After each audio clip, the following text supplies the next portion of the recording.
Acceleration time graphs. If objects are speeding up, they are accelerating. Acceleration is a vector quantity that is defined as the rate at which an object changes velocity.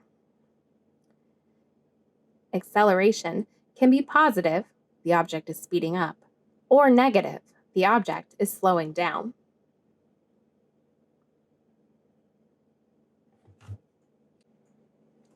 Let's look at how all three types of graphs would look for the same situation.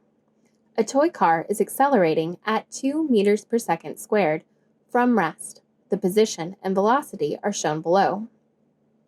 So in the position time graph, we have a scale of 10 meters on the y-axis,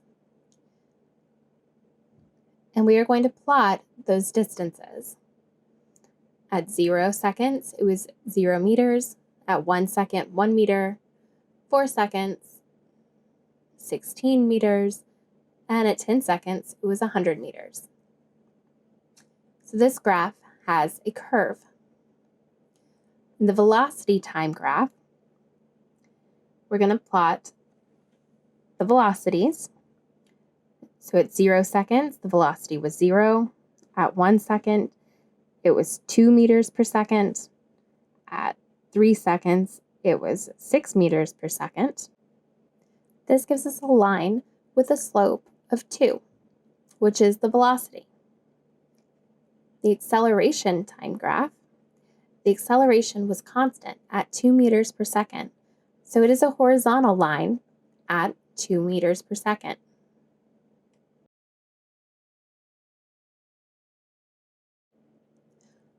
Let's look at an example with a negative acceleration. A car has an acceleration of negative 1.2 meters per second squared. The position and the velocity are shown below. So this time the car is slowing down. So we can go ahead and plot the position time graph.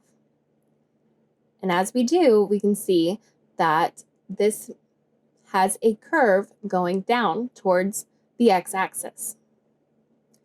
In the velocity time graph, it starts at 12 meters per second, and then in 10 seconds has slowed to 0 meters per second. And this gives a straight line with a slope of a negative 1.2. The acceleration time graph has a horizontal line at negative 1.2 meters per second squared. Remember, in velocity time graphs, if the line is moving towards the x-axis, the object is slowing down. If the line is moving away from the x-axis, the object is speeding up.